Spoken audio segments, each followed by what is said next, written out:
Conflicts, wars, disputes that shake societies, arguments that crush relationships have one thing in common: managing our skills and convictions to silence or eliminate an enemy. It seems that every era has something to push against, something that needs to be eradicated, and even more than that, each of us plays a role in this game. But have you ever questioned, friend, how is an enemy that we so ruthlessly want to eliminate formed? Where did it come from? And is there something more about the enemies that we are facing that might be worth looking into? To be able to start the discussion right, we need to acknowledge that in the beginning, the enemy does not exist, but is created.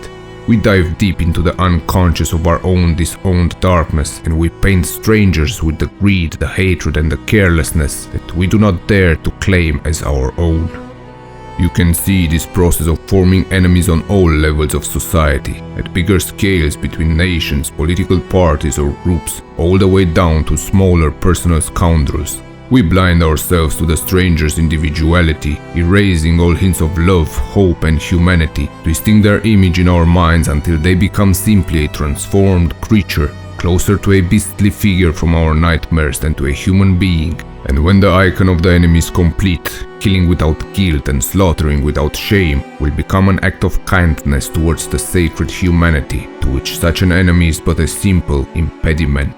We think of others to exhaustion and then invent a weapon with which to actually kill them. You can observe this pattern very well in the polarized world of politics, where both left and right seem to get things backwards, believing that the enemy will vanish if only the right measurements were deployed. Conservatives might believe that the enemy will be frightened into civility, while liberals believe that the enemy will become a friend if we become less threatening. Both assumptions come from the belief that we are rational beings able to discuss and negotiate, but it seems it is not working because we refuse to admit the obvious. Generation after generation we find excuses to create enemies, to hate and dehumanize each other, justifying ourselves with the most mature rationalizations, when in fact we are hostile creatures. We, both you and me, are driven to fabricate an enemy as a scapegoat to bear the burden of our denied darkness. Never forget this, friend, that from the unconscious hostility of your soul you create a target. From your most private demons you are building a public enemy, and the wars and battles that you engage in are just dramas in which you continually try to kill the parts of you that you deny and despise. It takes nerve to be the kind of man that has the ability to question his own eyes with which he sees the enemy, instead of being hypnotized by the urge to eliminate it.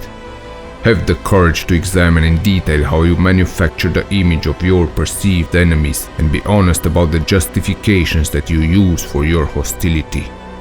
Remember, friend, that the hostile men of our times who carry an agenda for war and conflict will be those men who do not have the courage to descend into the darkness of their own personal psyche and face the enemy within.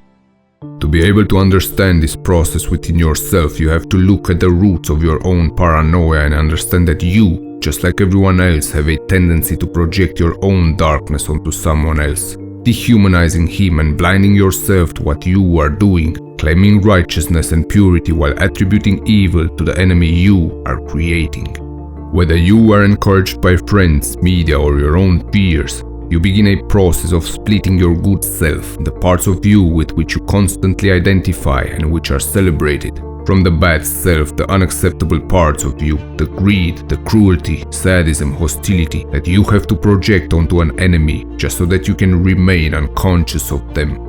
Observe within yourself, friend, that whenever you engage in such a process, your anxiety and guilt are reduced because all the characteristics that you do not want to recognize in yourself are transferred to someone else. And notice how from that point on you tend to only acknowledge those negative aspects of your enemy that support the stereotype you have created. Keep in mind that blame produces blame, and if you engage in your paranoia and give life to your fears, you will create a delusional system in which the enemy you have constructed will also dump his own unconscious waste in your backyard. This will lead to the formation of a hate bond, a system in which you need each other to dispose of your accumulated and disowned darkness, a system that guarantees that neither you nor your enemy will ever be faced with your own demons. Acknowledge that this is an infantile way to act in the world, since you will always have to view yourself either as superior to others in the pursuit of dominating them, or inferior and thus being threatened by them.